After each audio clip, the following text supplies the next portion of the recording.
le désert t'enseigne à ne jamais poser un pas qui n'est pas ordonné par l'Écriture. Les hommes qui n'ont pas connu le désert vivent par la chair. Mais ceux qui ont connu le désert font attention à la directive de l'esprit. Ils marchent sur la parole. Vous ne pouvez pas, vous savez, en tant que croyant, éviter des moments de désert. Ce n'est pas possible. Le désert arrivera dans votre vie. Ah oui, si vous voulez vraiment servir Dieu, comme Dieu attend que vous puissiez le servir, les moments de désert arriveront. Dieu n'a jamais sauvé quelqu'un pour l'humilier. Dieu n'a jamais appelé quelqu'un son enfant pour le tromper. Ça n'arrive pas. Le Dieu que nous servons est un Dieu bon, mais il faut connaître sa fidélité. Alléluia. Amen. C'est pourquoi Dieu t'enseignera à l'académie du désert, afin que dans l'abondance comme dans le manque, tu puisses le louer, parce que les circonstances de la vie ne changent pas sa nature.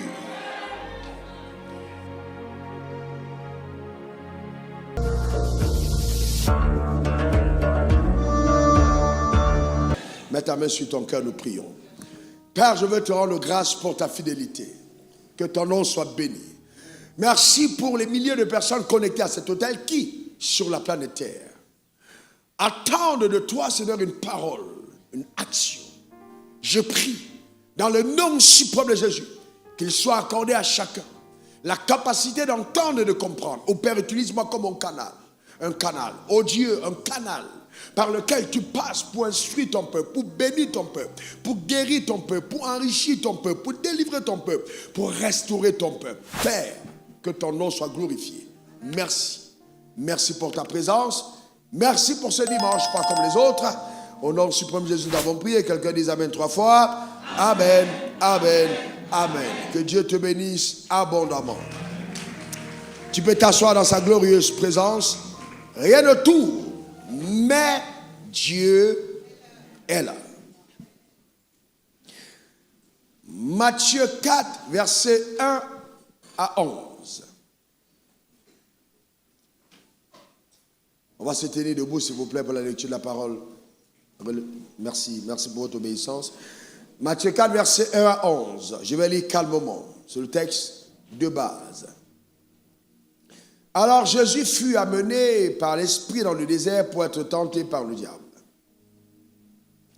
Après avoir jeûné 40 jours et 40 nuits, il eut faim. Le tentateur s'étant approché lui dit, si tu es le Fils de Dieu, ordonne que ces pierres deviennent des pains.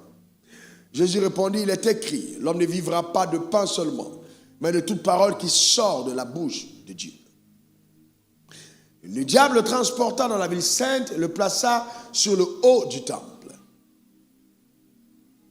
Et il lui dit, si tu es le Fils de Dieu, jette-toi en bas, car il est écrit, il donnera des ordres à ses anges à ton sujet, et ils te porteront sur les mains, de peur que ton pied ne heurte contre une pierre. Jésus lui dit, il est aussi écrit, tu ne tenteras point le Seigneur ton Dieu. Le diable le transporta encore sur une montagne très élevée, lui montra tout le royaume du monde et leur gloire. Et lui dit, je te donnerai toutes ces choses si tu te prosternes et m'adores. Jésus lui dit, retire-toi Satan, car il est écrit, tu adoreras le Seigneur ton Dieu et tu le serviras lui seul. Alors le diable le laissa et voici des anges vinrent auprès de Jésus et le servaient. Merci Seigneur pour ta parole qui est bénie au nom suprême de Jésus. Et l'assemblée dit Amen 3 fois. Amen, Amen, Amen. Tu peux t'asseoir dans sa glorieuse présence.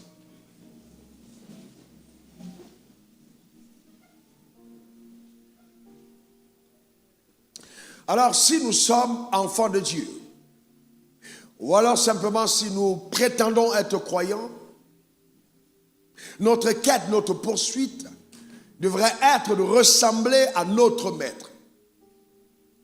L'apôtre Paul pouvait dire, soyez mes imitateurs comme je le suis de Christ. C'est-à-dire qu'aucun leader ne mérite dans la foi être suivi et imité s'il ne suit et n'imite lui-même le Christ.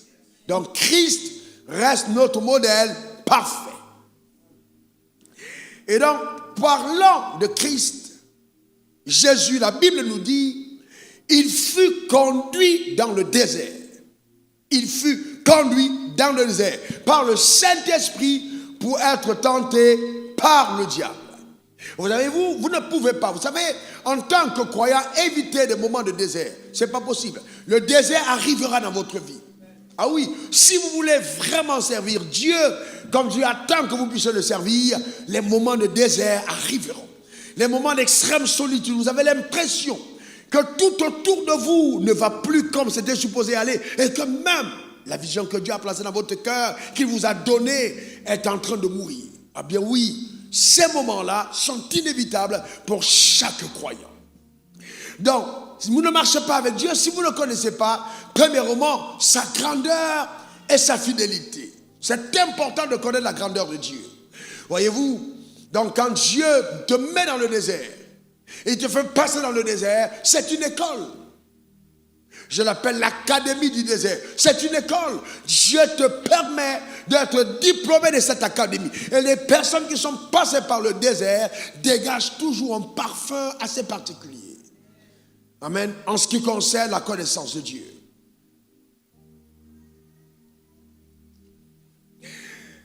Donc Dieu veut que tu connaisses son omnipotence, c'est-à-dire sa capacité à pouvoir tout faire.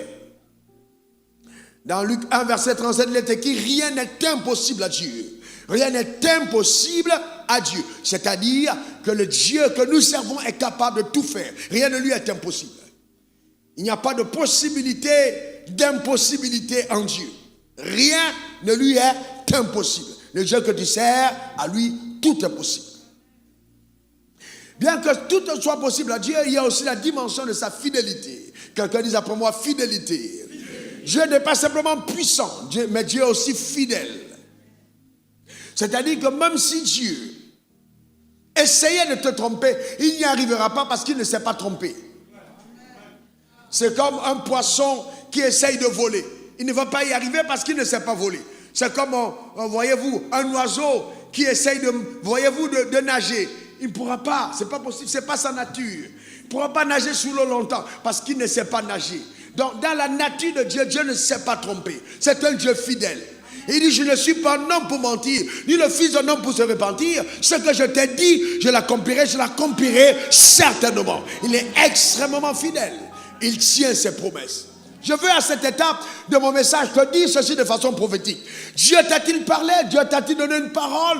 Dieu t'a-t-il donné une instruction? Reste ferme. Le Dieu qui t'a parlé accomplira exactement ce qu'il t'a dit. Alléluia. Psaume 117, verset 2. Car sa bonté pour nous est grande et sa fidélité dure à toujours. Louez l'Éternel. Alléluia. Sa bonté est grande. Sa bonté est grande. Mon petit troupeau ne craint pas. C'est de mon bon plaisir de te donner le royaume. Nous servons un Dieu bon. Tu sers un Dieu bon. Le Dieu qui a servi nos pères, Abraham, Isaac et Jacob, est un Dieu bon. Il a retiré Abraham d'une filiation d'idolâtres pour en faire un roi qui a engendré des rois. Le Dieu que nous servons est un Dieu puissant. Donne-moi encore ton meilleur amen. Et il prend plaisir à distinguer ceux qui le servent de ceux qui ne le font pas. Il y aura toujours une différence. La bonté de Dieu s'attachera à toi. Amen. Et les gens verront qu'il y a une main invisible qui contrôle ta vie et dirige ta destinée. On aura tendance à croire que c'est de l'injustice. Parce que les choses qui t'arrivent seront même au-dessus de ce que la révélation t'a annoncé. Le Dieu qu'on sert est un Dieu tellement bon. Il est tellement bon. Mon petit troupeau, ne crains pas. N'aie aucune crainte. N'aie pas peur. Ne crains pas. N'aie pas peur, ne t'inquiète pas, ne t'angoisse pas. Il ne faut pas te poser des questions sur ton avenir ou ton devenir. En fait, je voudrais te dire simplement que tu ne t'es pas créé toi-même. Tu es la résultante d'un sage architecte qui a préconçu tout d'avance et qui l'a arrêté. Il dit, je connais les projets que j'ai formés sur vous. Ça ne viendra pas à ton voisin. Ça ne viendra pas à ta voisine. Ça viendra sur toi. Des projets formés sur toi pour te donner de l'avenir et de l'espérance. Alléluia. Dieu n'a jamais sauvé quelqu'un pour l'humilier. Dieu n'a jamais appelé quelqu'un son enfant pour le tromper. Ça n'arrive pas. Le Dieu que nous servons est un Dieu bon, mais il faut connaître sa fidélité. Alléluia. Amen. C'est pourquoi Dieu t'enseignera à l'académie du désert, afin que dans l'abondance comme dans le manque, tu puisses le louer, parce que les circonstances de la vie ne changent pas sa nature. Ça ne change pas sa nature.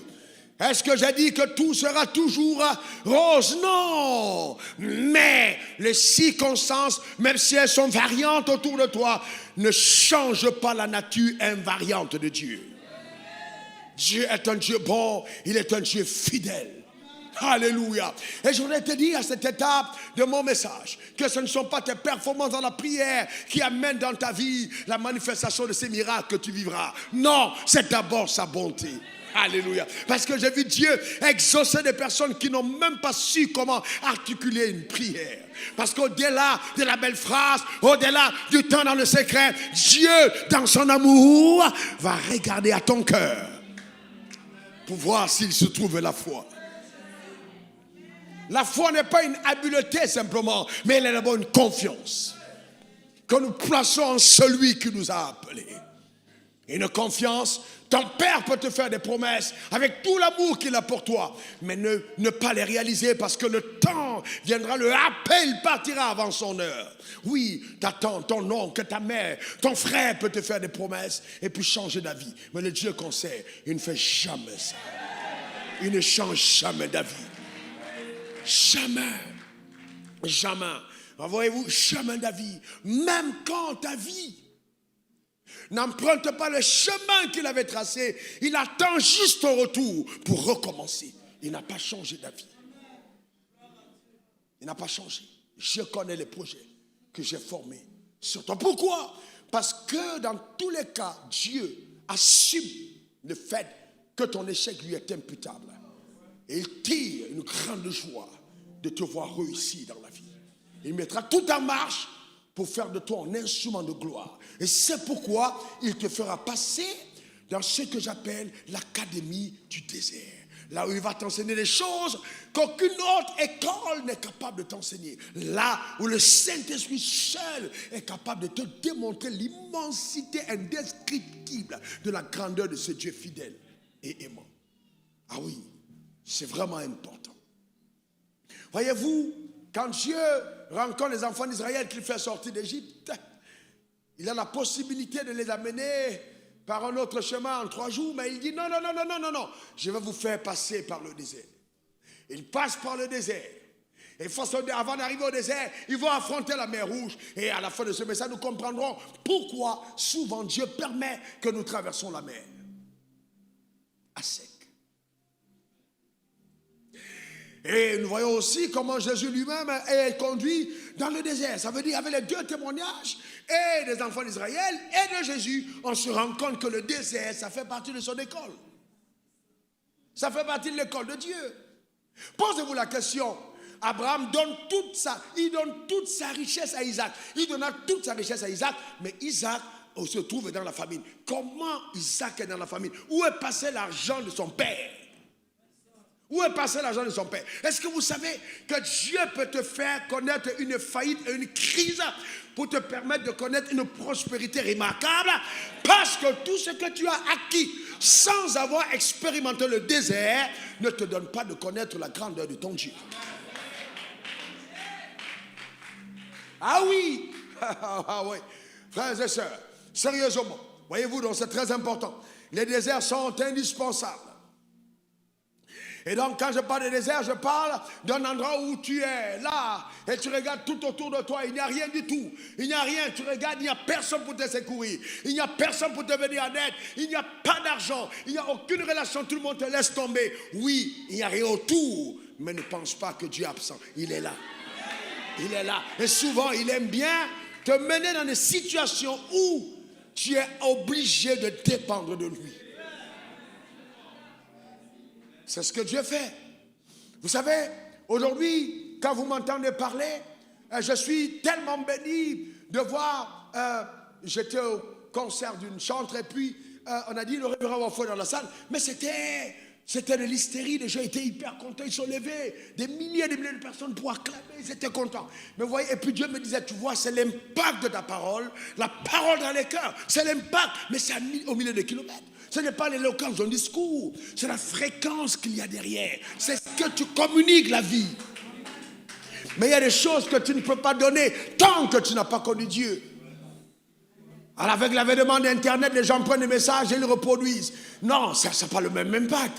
Quelqu'un qui n'est pas passé à l'Académie des déserts, qui n'a pas été diplômé de l'Académie des déserts, ne peut pas avoir un ministère remarquable. Ce n'est pas possible. C'est pas possible. Il y a quelque chose qui manque. C'est pour ça qu'on dit, ouais, mais bon, on a des grands hommes comme Kenneth Hagin, mais pourquoi est-ce que ses fils ne font pas comme lui? Ses fils n'ont pas connu le même désert que lui. Kenneth Hagin a eu un pantalon et une chemise.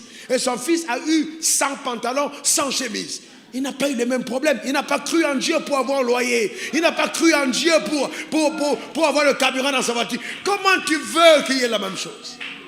Frères et sœurs, c'est pas la même chose. Je me rappelle, ici, habitant en face, une fin de mois sans argent alors que je travaille comme vice-directeur dans une école biblique, je crie à Dieu et je me réveille le matin, je trouve une enveloppe sous ma porte qui a été déposée par une main invisible avec le montant de mon loyer à l'intérieur. Si vous n'avez pas vécu ça, comment vous parlez de Dieu avec audace? Qu'est-ce qui vous donne d'être calme quand il y a la tempête? Parce que vous avez vu des choses rares. Ah oui, on a une génération de personnes aujourd'hui qui veulent tellement les choses instantanées, mais qui n'acceptent pas le travail du cœur. Le désert est indispensable pour que ton cœur soit affûté. Ton cœur soit, voyez-vous, travaillé par Dieu. Si tu n'acceptes pas le désert, tu auras de vrais problèmes. Ah oui, tu auras de vrais problèmes. Quand même, vous savez, il t'arrive de ne pas avoir d'argent pour aller à l'hôpital. Ne pense pas toujours que Dieu t'a lâché. C'est que Dieu veut te faire connaître un autre médicament qui n'a rien à voir avec le médicament qui coûte cher de l'industrie médicale pharmaceutique qui est là simplement pour t'estorquer. Il veut te faire connaître que sa parole est capable de guérir. Il envoya sa parole et sa parole est guérie. Et sa parole est délivrée de la fausse. J'envoie cette parole ce matin dans ta vie. Qu'elle vienne à la rencontre de ta vie pour te guérir, pour te transformer. Au nom suprême de Jésus, donne-moi ton meilleur amen. Dis encore amen. Ah oui, les moments de désert sont des moments d'épreuve. Des moments où tout le monde te lâche, où les partenaires des destinées se déconnectent. Mais Dieu veut voir jusqu'où tu es capable de lui faire confiance. Il a conduit Jésus dans le désert pour être tenté. Je te donne 5 grandes leçons du désert. Je te donne 5 grandes leçons du désert. Pourquoi, voyez-vous, ce que tu dois savoir sur le désert. Ce que tu dois savoir sur le désert. 5 grandes leçons que le désert te communique. Voyez-vous, d'accord, c'est très important. 1. Le désert est inévitable dans ton parcours. Ah, le désert est inévitable. C'est-à-dire, le désert t'enseigne que tu ne peux pas m'éviter. Il est inévitable. Alors, la Bible dit, il fut conduit par le Saint-Esprit dans le désert. C'était pas le diable. Ah non, c'était le Saint-Esprit. Il faut bien comprendre qu'il y a des situations de la vie qui arrivent que Dieu lui-même a orchestrées. C'est lui qui a rendu Anne stérile. Ce n'était pas une stérilité diabolique, c'était une stérilité biblique, divine. Pourquoi? Parce que Anne devait servir au dessein de Dieu. Dieu prend un plaisir à compliquer la vie de ceux qu'il aime pour la rendre simple et limpide. Donne-moi encore ton meilleur amen. Parce que l'or qui n'est pas passé dans le feu ne peut jamais dégager sa réelle valeur. Le désert est un feu qui va t'épurer pour révéler aux hommes qui tu es vraiment. Les gens ne te connaissent pas. Tu ne peux pas l'éviter. Donc c'est inévitable. Amen, c'est inévitable. La première leçon, c'est qu'il est inévitable le désert. D'accord? Deuxième leçon, qu'est-ce que c'est le désert? Le désert, c'est un moment d'épreuve. Un moment d'épreuve, c'est-à-dire ce sont des tests de sa foi. D'épreuve. D'épreuve. Un moment d'épreuve. Un moment d'épreuve. Le désert, c'est le moment d'épreuve dans ta vie personnelle. L'épreuve pour t'amener à connaître celui qui t'a appelé. Parce que sans ces épreuves, tu ne verras pas comment est-ce que celui qui t'a appelé est capable de faire des choses incroyables dans ta vie. C'est un moment d'épreuve. Il fut amené dans le désert pour être tenté par le diable. C'est un moment d'épreuve où Dieu vient t'enseigne la connaissance révélée de qui il est, où tu as la révélation de qui il est. C'est-à-dire tu ne parles pas simplement de Dieu dont tu as entendu, mais tu parles de Dieu dont tes yeux ont vu l'œuvre. Oh, je prie que cette semaine, Dieu ajoute un témoignage tangible à ta marche. Donne-moi encore ton meilleur amen. Ah oui, c'est ça en fait. Vous savez, et dans ce moment-là, frères et sœurs, quand tu regardes tout autour, tout le monde semble te fermer la porte. Tu connais ici personne. Tu regardes là-bas personne. Il n'y a rien autour. C'est des moments de grandes épreuves. Où Satan lui-même te dit, je t'avais bien dit que Dieu n'est pas fidèle. Est-ce que quelqu'un comprend? Des moments d'épreuve. Et ça peut durer. Et ça peut durer un temps. Ça peut durer 2 temps. Ça peut durer 3 temps. C'est un moment d'épreuve. C'est juste un moment d'épreuve. Où Dieu va venir tester ta capacité à croire à la parole qu'il t'a donnée. Il va tester ta capacité à croire en la parole qu'il t'a donnée. Est-ce que tu crois à ce que Dieu t'a dit? Alléluia. Un moment d'épreuve. Un moment d'épreuve. Je me rappelle ce moment douloureux où étant salarié à 15 000 francs CFA, c'est-à-dire 25 €, 30 $, il me fallait tous les mois payer mon loyer. C'était un moment de grande épreuve. Mais ces moments-là, sont des moments précieux, très précieux. 3, c'est un moment où Dieu choisit de te faire grandir dans ton intimité avec lui. Dans ton intimité. C'est un moment qui t'enseigne l'intimité. Il fut conduit dans le désert pour être tenté par le diable. Donc, voyez-vous, il s'est mis à jeûner. Un moment d'intimité. Un moment où tu as une intimité, tu te rapproches de Dieu. Frères et sœurs, apprenez cesser, n'oubliez jamais. Chaque fois que vous passez par les tragédies de la vie, arrêtez de manger. Arrêtez de manger. Arrêtez de manger. Commencez à jeûner. Traitez tout problème avec, voyez-vous, la perspective spirituelle. Quand vous vous rendez compte que les choses ne vont pas, jeûnez pour ces problèmes et priez. Parce qu'il y a des moments où la prière seule ne suffira jamais. Il faut associer à la prière le jeûne. Il faut jeûner. C'est des moments d'intimité. Et c'est des moments aussi où tu ne peux pas avoir les mêmes nombre d'heures de sommeil. Comment peux-tu être en crise et tu dors de 20h à 5h du matin? C'est pas possible. Tu dois raccourcir ton temps de sommeil et accentuer dans ton temps de prière. Rando ke bahando re katabreya. Shotande kobre. C'est-à-dire tu pries jusqu'à ce que tu oublies que tu priais et tu dors en priant et tu te réveilles en priant.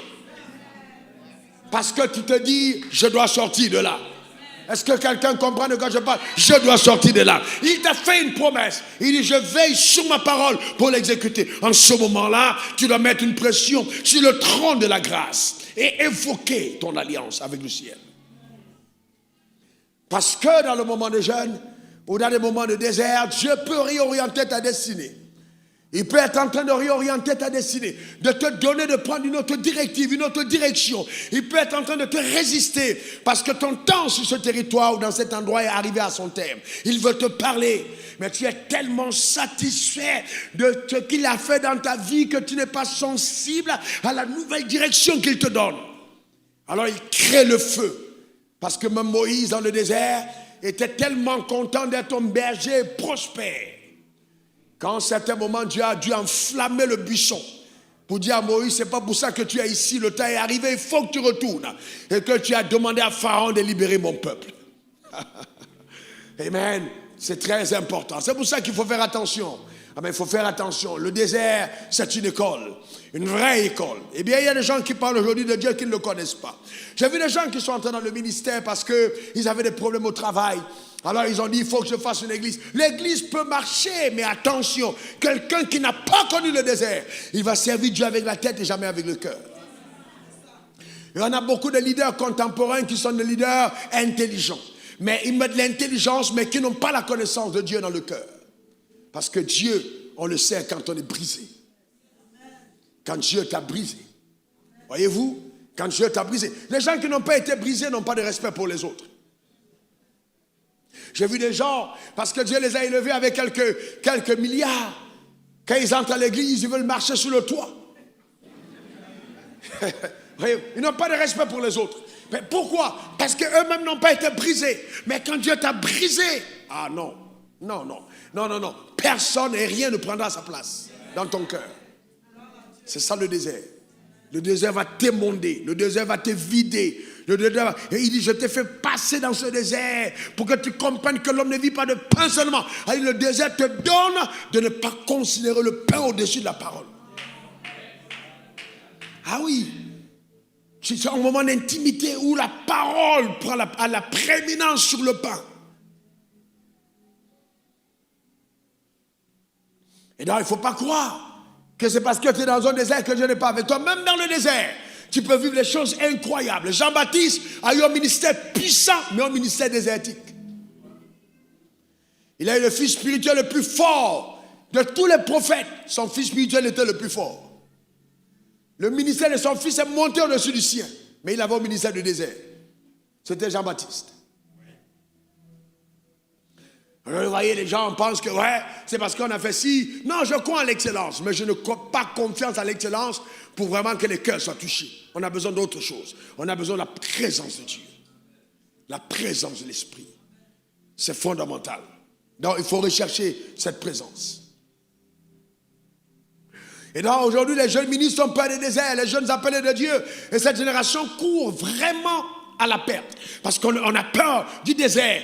Non, tout de suite quand on veut chercher Dieu, je gagne quoi? Je gagne quoi? On a peur du désert. Mais si vous n'avez pas connu le désert, si vous n'êtes pas passé par là, vous n'aurez pas un ministère puissant.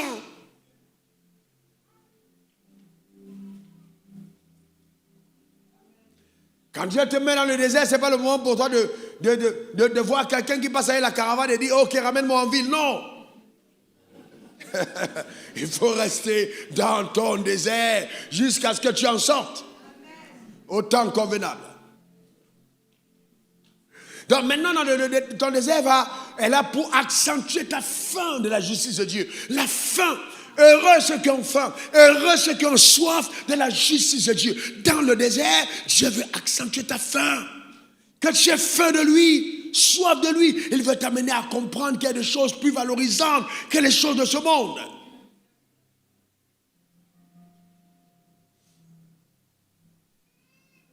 Il veut accentuer ta faim. Voyez-vous, il va accentuer ta faim de la justice de Dieu. Heureux ceux qui ont faim, heureux ceux qui ont soif de la justice de Dieu. Le désert le fait. Et le désert aussi te rend affamé. Le désert, ah non, il y a des feux qui naissent.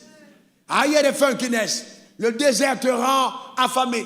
Je me rappelle une sœur qui était là. Quand je disais non, écoutez, le mariage n'est pas la fin de tout. Et puis à la fin, elle me dit, pasteur, c'est vrai, tu dis ça parce que toi, tu es déjà marié. Nous, on a besoin de mari. Alléluia. Je disais amen.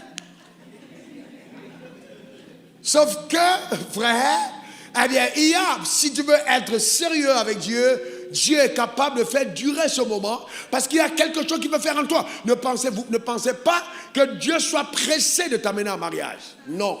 Et je vais plus loin.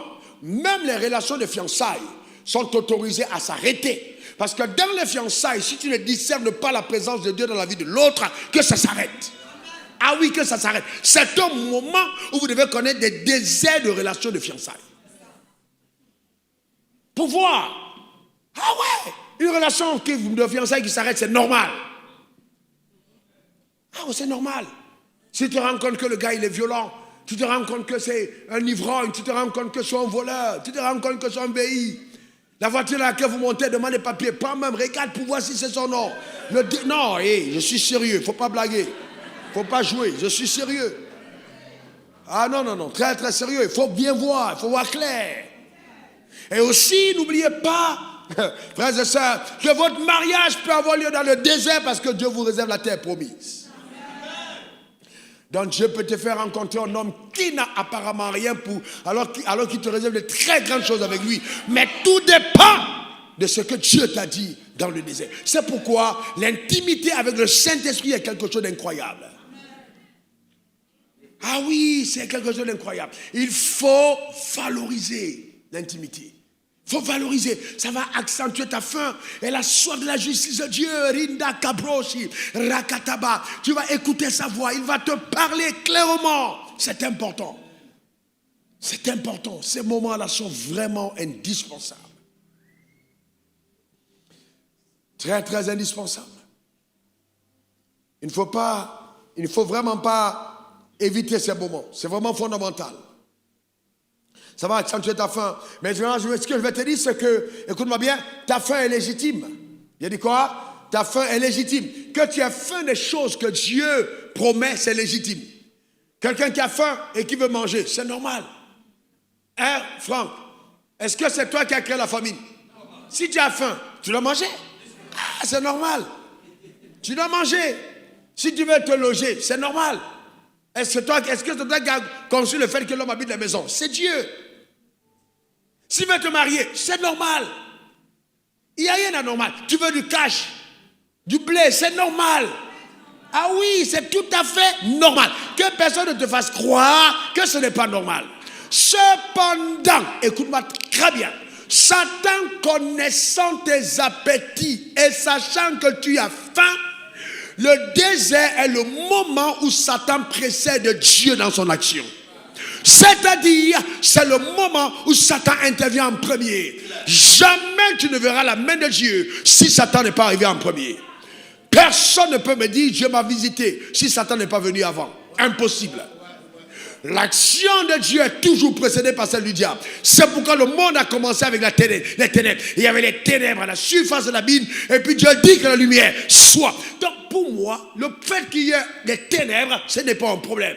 D'ailleurs, c'est une invitation à l'avènement de la lumière. Quel que soit le domaine de ta vie qui est enténébré, je dis que la lumière soit dans le nom suprême de Jésus. Donne-moi ton meilleur amen. Non, c'est normal qu'il y ait des moments de ténèbres dans ta vie. C'est normal. Des domaines enténébrés. Satan connaît tes appétits. Mais ne permet pas à Satan de pouvoir te nourrir. Parce que la faim, ce n'est pas de lui, c'est de Dieu. Si Dieu a initié la faim, ce n'est pas Satan qui doit être ton restaurateur. Mais combien d'entre nous disons non à la promesse du diable? Le vrai problème, c'est que beaucoup meurent sans avoir vu Dieu parce qu'ils ont accepté Satan. Ah, le drame. Ah non, j'ai attendu longtemps, pasteur. Et vraiment, non, cet homme ou rien, c'est ton problème. Mais est-ce que tu prends le temps de discerner? Est-ce que cette relation qui entre dans ta vie est une relation divine? Est-ce que c'est Dieu derrière? Est-ce qu'il y a Dieu dans cette connexion? Est-ce que cette relation d'affaires est une relation qui t'amène loin? Est-ce que vous savez qu'il y a plein de gens, la Maca en prison, qui ont été en prison à cause des opportunités qui n'étaient pas de Dieu? Il faut faire très attention. Satan viendra toujours avant. Donc celui qui n'a pas appris a dit non à Satan. La Bible dit, le diable est venu, il a dit, si tu es le Fils de Dieu, transforme ces cailloux qui deviennent du pain. Donc c'est-à-dire Satan est venu en premier pour dire mange. Et c'est là où Jésus a dit, il est écrit, l'homme ne vivra pas de pain seulement, mais de toute parole qui sort de la bouche de Dieu. Le désert t'enseigne à ne jamais poser un pas qui n'est pas ordonné par l'Écriture. Les hommes qui n'ont pas connu le désert vivent par la chair. Mais ceux qui ont connu le désert font attention à la directive de l'esprit. Ils marchent sur la parole. Je fais attention à la parole. Dis encore amen. Et ça c'est important. Poser les pas par la parole de Dieu. Faire ce que Dieu ordonne que tu fasses. C'est fondamental. Psaume 37 verset 4. Fais de l'Éternel tes délices, il te donnera ce que ton cœur désire. Il te donnera ce que ton cœur désire. Il te donnera ce que ton cœur désire. Il te donnera ce que ton cœur désire. Et je prie que les désirs de ton cœur soient comblés par Dieu dans le nom suprême de Jésus.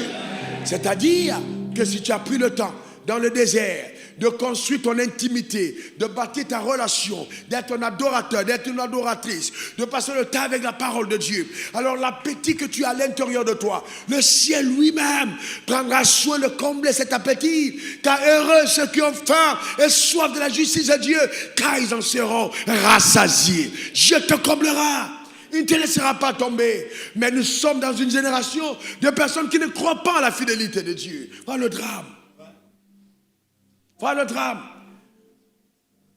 Voilà le drame. On veut tellement impressionner les gens qu'on ne prend même pas la peine d'écouter la voix de l'esprit. Les gens se vantent des choses dont ils n'ont pas été eux-mêmes.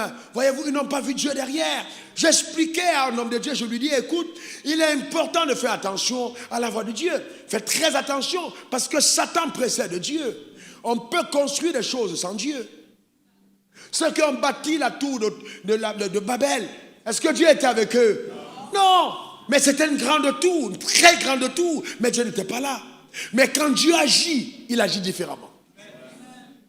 Il va prendre les enfants d'Israël, il les fait passer dans le désert. Mais dans ce désert-là, les gars étaient riches, vrai ou faux? Ils étaient riches, ils avaient l'or et l'argent et tout, mais dans le désert, il n'y a pas de boutique. Pourquoi il n'y a pas de boutique, il n'y a pas de commerce et il y a l'argent? Dieu va créer un détachement vis-à-vis des ressources. Et un attachement vis-à-vis de sa personne. Parce que même avec l'argent, tu ne peux pas acheter. Il n'y a pas de supermarché. Il n'y a pas de supermarché, mon gars. Il n'y a pas de supermarché. C'est-à-dire que tu es né, tu as 11 ans. Et puis le désert, tu te trouves à 51 ans dans le désert. Les mêmes chaussures que tu avais sur ton corps ont grandi. La Bible dit qu'ils ne se sont pas changés. Les mêmes vêtements qu'ils avaient. Le pied pousse et la chaussure pousse avec. Si tu n'as pas vécu ça, comment tu connais Dieu? Ta robe grandit, elle grandit avec ta taille.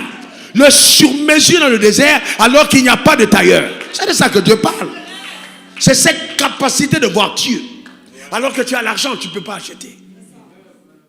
Tu as faim. Le peuple dit, oh Dieu, Moïse, rentrons en Égypte. Il y avait le concombre, il y avait ci. Enfin, il faut qu'on rentre. Sauf que même s'ils veulent rentrer, ils ne peuvent pas. Pourquoi ils ne peuvent pas? Parce qu'ils ont traversé la mer Rouge asséchée. Dieu te fait passer dans les chemins. Quand tu es véritablement son enfant, même si on te ramène au bar, tu ne peux plus être au bar. On te ramène en boîte, tu ne peux plus être en boîte. Parce qu'il t'a sorti par la mer Rouge. Il n'y a plus possibilité de faire demi-tour. Impossible. Il s'est assuré de fermer le chemin par derrière. Soit tu meurs dans le désert, soit tu arrives à la terre promise. Je ne sais pas ceux qui veulent me suivre. Je ne resterai pas dans le désert. On doit aller jusqu'à la terre promise. Il n'y a pas moyen de faire demi-tour. Donne-moi encore ton meilleur amen. On ira jusqu'à la terre promise. C'est que Dieu t'a annoncé. C'est que Dieu t'a annoncé. On ira jusqu'au bout. Jusqu'au bout. On ne s'arrête pas en chemin. Il n'est pas un homme pour mentir. Il sait exactement ce dont tu as besoin. Il veut te montrer que les Mauritaniens, Sokosé, les magasins d'à côté ne sont pas toujours utiles à ta destinée. Et que le ciel est capable de t'apporter meilleur que ce qu'il y a tout autour. C'est ainsi qu'il a nourri les enfants d'Israël de la manne et de la caille que n'ont pas connu leur père. Que Dieu te fasse manger la nourriture d'en haut. Que Dieu te fasse manger la nourriture d'en haut. Qu'il te fasse boire l'eau du rocher. Amen. Ce Dieu est puissant. En Égypte, il y a des compteurs d'eau. Tu consommes, tu payes ta facture. Dans le désert, Dieu dit, je vais vous montrer qui j'étais. C'est votre rébellion à moi qui a compliqué votre vie. Moïse frappe le rocher. Bam! Et le rocher jette de l'eau. Il n'y a pas de facture à payer. C'est gratuit pour vous, mes enfants. Buvez de l'eau pure. Que Dieu te donne des aliments purs. La manne et la caille. Amen. Diététiquement dosé. Selon ta personne. Vous savez que ces aliments étaient vraiment de la diététique donnée. Aider à pouvoir marcher longtemps. Ils ne mangeaient pas n'importe quoi. Amen. Cet aliment était dosé pour leur permettre de continuer leur marche. Parce que Dieu sait mieux que toi ce dont tu as besoin. C'est lui qui t'a conçu. Demande encore ton meilleur amen. On ne peut pas faire demi-tour, on va aller jusqu'au bout. Jusqu'au bout. Le diable est venu servir. Le diable est venu servir, il a dit arrière de moi Satan. Arrière de moi Satan. Après il a dit non à toute proposition de l'enfer. Après il a dit non à tout ce que Satan te présente. Parce que si tu n'as pas dit non, mon frère, ma soeur, tu n'as pas dit non, ce qui est clair, c'est que tu ne verras jamais Dieu. Et le drame, c'est que beaucoup de personnes meurent sans voir Dieu. Pas parce que Dieu n'était pas là, mais parce qu'ils ont décidé de vivre en fonction des circonstances. La foi est la ferme assurance des choses qu'on espère et la démonstration de celles qu'on ne voit pas. C'est-à-dire que Dieu doit te donner d'espérer car il n'y a rien autour, car aucune chose que tu attends n'est encore visible. Dieu te mettra dans un endroit où tu ne dois pas voir avec les yeux, mais tu vas voir avec le cœur.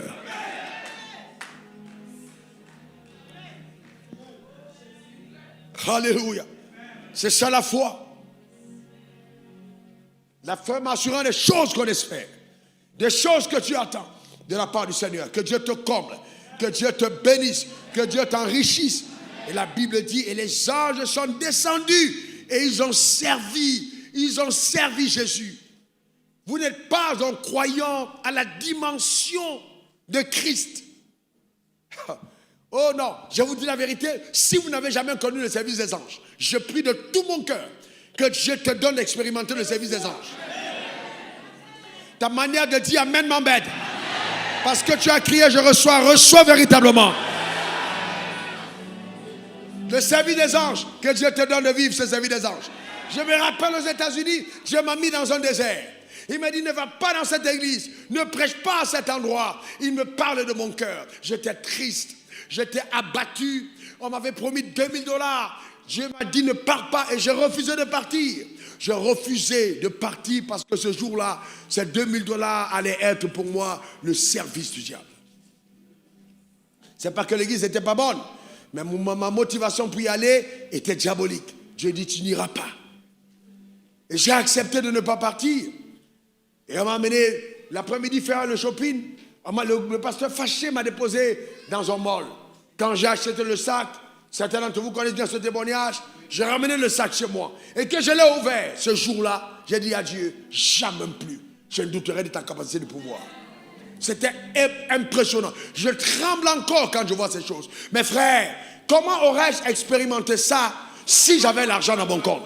Est-ce que vous savez que le désert, c'est le meilleur moment pour vous d'avoir un témoignage de Dieu? C'est le meilleur moment. Ces moments-là de ma vie sont les moments les plus précieux. Parce que dans le manque, j'ai pu voir Dieu. Dieu, quand tout le monde me méprisait, j'étais dans mon histoire. Le désert peut te rendre insignifiant. Mais dans cette insignifiance, tu bâtis ta valeur. Tu as la considération de ton identité, de Dieu que tu adores. Tout le monde te méprise, mais toi, tu construis quelque chose de profond. Et ça, c'est bon. Et ça, c'est intéressant. Frères et sœurs, c'est très intéressant. Je me rappelle aussi ce jour avec un ami qui est déjà au ciel. On traversait un sentier après un temps de prière et on avait besoin d'argent. On a trouvé un billet de 5000 qui était posé sur les fleurs. Et il a dit, voilà 5000 francs. Et on a récupéré le billet, posé sur les fleurs. Mais qui a posé 5000 francs sur les fleurs? C'était un clin d'œil du ciel. Alors si Dieu peut me donner 5000, il me donnera 5 milliards. Non, frère, parce que celui, il peut te donner 5 milliards plus tard. Donne-moi ton meilleur amen. Il faut apprécier les petites choses que Dieu fait dans ta vie. Parce que lui qui a commencé ces belles œuvres dans ta vie, il sera là parfait au nom suprême de Jésus. Ne lâche pas la main de celui qui t'a appelé à lui. Les anges l'ont servi. Ces anges ont servi Abraham, notre père. Quand il se demandait comment c'est, le désert de sa femme, le désert de famille, la femme à la ménopause, impossibilité d'avoir d'enfants. Et il a dû aller démontrer que la gynécologie humaine n'est pas celle de Dieu. Et qu'on est capable de prendre un enfant au ciel et l'amener dans une maison. Amen, sans passer par les gynécos. Vous voyez, sans faire les in vitro. C'est quelque chose de visité de façon surnaturelle. Dieu défie les circonstances naturelles. Que le Seigneur que nous servons soit avec toi. Que sa main soit sur ta vie et que sa grâce te garde. Tu vas baisser ta tête, tu vas parler à Dieu. Tu vas dire à Dieu, Seigneur, je veux continuer de croire. Il n'y a rien de tout, mais je sais que tu es là. Je sais que tu es là, Seigneur, que tu ne m'abandonnes pas, que tu ne me lâches pas. Je sais que tu es là. De la même manière que tu as nourri les enfants d'Israël, que tu as dévissé les roues des chars, que tes anges ont intervenu, je veux les voir dans ma vie. Je veux voir ton action dans ma vie. Je veux voir ton action dans ma vie. Élève ta voix, crie à Dieu. Je veux voir ton action dans ma vie. Je veux voir ta main, je veux voir ta main. Je veux voir ta main dans ma vie. Je veux voir ta main. Je veux voir ta main dans ma vie. Je veux voir ta main dans le nom suprême de Jésus.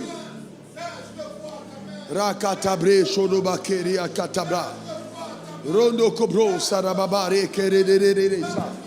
Rondo, parle à Dieu, parle à Dieu. Ne te retiens pas, parle à Dieu, dis-le lui.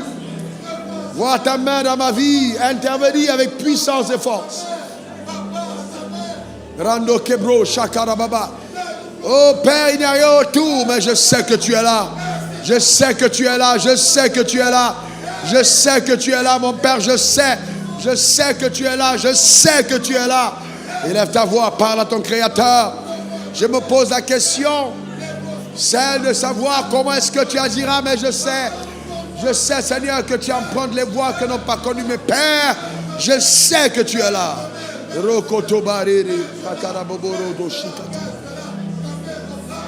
Rendo Kobro, Shakarababo, Sakalandere Babo, Rababo, Shakata. Quand tu me parlais à ton père, là où tu te trouves, parle à ton maître. Merci Seigneur pour ta fidélité. Rando Kabro, Shakata Brando Robaba. Renderebo, Shakata Bre. Merci Jésus. Tu vas te tenir debout, élever tes deux mains vers le ciel. S'il te plaît, quel que soit l'endroit où tu es, et répète après moi ces paroles. Mon Père, mon Dieu, que ton nom soit béni. Merci pour ta parole. En ce jour, oh Dieu, enseigne-moi à te faire confiance. Même dans le désert, enseigne-moi à te faire confiance. Enseigne-moi à voir l'invisible. Enseigne-moi à regarder à toi.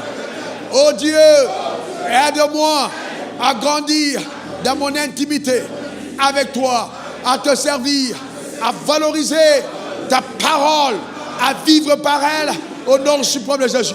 Je déclare sur ma vie, Satan, il n'y a rien de toi en moi et je n'ai rien en commun avec toi. Je refuse de manger à ta table. Je refuse de prendre des raccourcis. Je refuse de régner les voies du Seigneur. J'ai dit oui au désert, oui à l'académie de Dieu. Je suis enseigné. Je crois en la capacité de mon Créateur de faire dans ma vie ces œuvres merveilleuses. Merci Seigneur. Que ton nom soit glorifié. À partir d'aujourd'hui, je décrète, déclare, établis sur ma vie que je vis le surnaturel, le spectaculaire. Je reçois la visitation des anges de Dieu. Ma vie est un témoignage. Ma vie est une référence au nom suprême de Jésus. Amen, amen et amen. Que Dieu bénisse ton âme. Que Dieu bénisse ta vie. Que Dieu te comble et que ce qu'il a arrêté d'avance s'accomplisse dans le nom suprême de Jésus. Alléluia. Alors je voulais te dire, ne doute pas, crois seulement. Le Dieu que nous servons est grand. Ce qu'il a résolu à ton égard arrivera.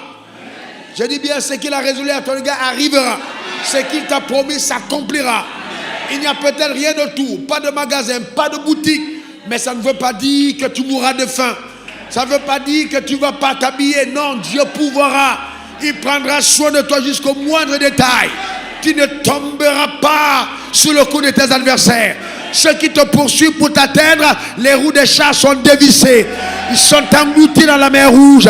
Dieu te donne de le connaître, de voir sa grandeur et sa splendeur.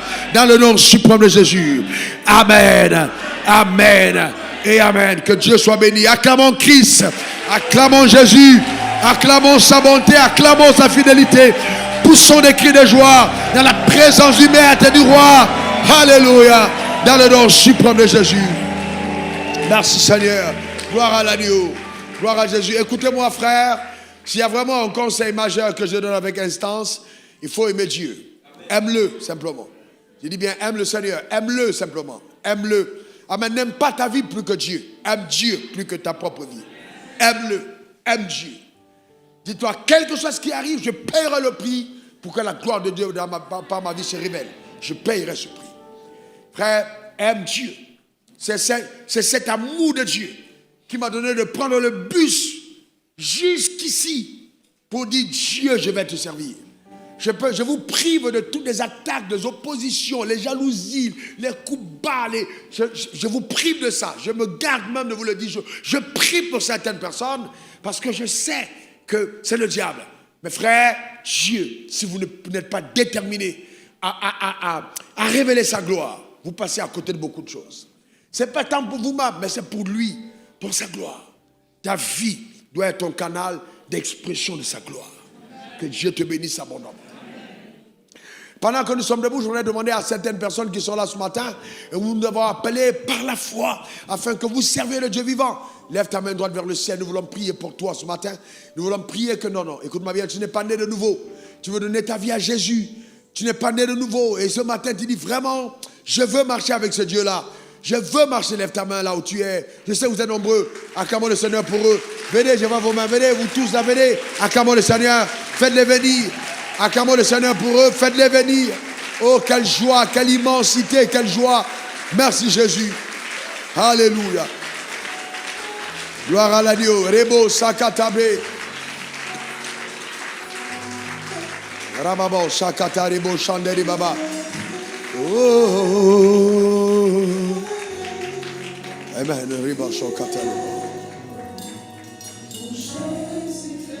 J'entends cette phrase, tu ne peux pas faire confiance au fétiche plus qu'à moi. Je ne sais pas à qui. Tu ne peux pas faire confiance au fétiche plus qu'à moi. Je suis Dieu. Viens devant. Viens. Viens devant. Je ne sais pas quelle est cette personne, mais tu ne peux pas faire confiance au fétiche plus qu'à moi. Ne crois pas que les fétiches vont te permettre de vivre une vie meilleure. Viens au Seigneur. Je te donne 1 minute. Si tu es ici dans la salle, viens rapidement. Oh, tu es fidèle.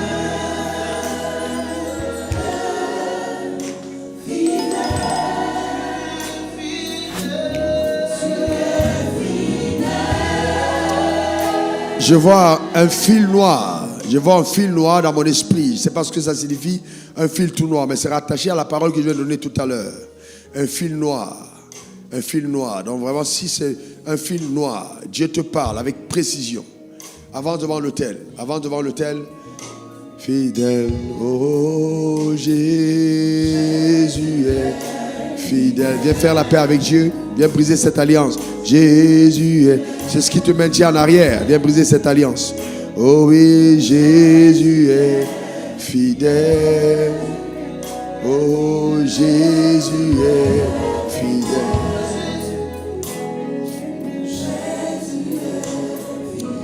Pasteur John, le troisième jour en Belgique, une dame, une de mes filles que je ne connaissais pas, une occidentale toute blanche, était dans la salle d'un certain âge. Et quand je l'ai vue, le pasteur m'a dit, elle est venue très tôt, et elle voulait me voir, on l'a fait asseoir devant. Je l'ai vue, je l'ai appelée, et je l'ai serrée dans mes bras, elle était toute tremblante, elle était toute contente. Et je lui ai dit, c'est ma récompense. Pour nous, en tant que serviteurs de Dieu, voici notre récompense. C'est ça notre récompense. Bien, toutes les autres choses viendront. Mais il ne faut jamais se tromper. C'est ça notre récompense. Ce ne sont pas les habits, ce ne sont pas les voitures. C'est ça notre récompense. Quand nous amenons des gens au Seigneur, c'est ça notre première récompense. Celle-ci. Seigneur soit béni. Et chaque fois que je viens au terme de la foi, je me rends compte que les saluts, que le nombre de personnes qui sont sauvées baisse. Je crie à Dieu. Parce que ça, c'est la preuve. Pour moi, en tant que serviteur de Dieu, que Dieu lui est utile. Quand je vois les âmes arrachées. Lève ta main vers le ciel. Lève ta main vers le ciel. Lève ta main ici devant. Et répète après moi ces paroles. Seigneur Jésus, de tout ton cœur, Seigneur Jésus, j'ai entendu ta parole. Dis, Seigneur Jésus, j'ai entendu ta parole. Mon cœur est touché. Dis-le à haute voix. Mon cœur est touché. Je t'ouvre mon cœur. Je demande pardon pour mes péchés. Mon Père, pardonne-moi. Jésus, entre dans ma vie. Jésus, entre dans ma vie. Change ma vie. Change ma vie. Jésus, change ma vie. Change ma vie. Entre dans ma vie. Change ma vie. À partir d'aujourd'hui, je vais vivre pour toi au nom suprême de Jésus. Amen. Amen. Amen. En priant pour toi et pour toutes les personnes connectées en direct, je demande que cette grâce du salut te soit totalement accordée dans le nom suprême de Jésus. Et que ta vie soit totalement transformée par le pouvoir de la nouvelle naissance au nom suprême de Jésus. Amen. Amen. Amen. Que Dieu te bénisse. À la sortie du culte, vous aurez le conducteur de jeûne disponible. Ne le prenez que si vous jeûnez effectivement.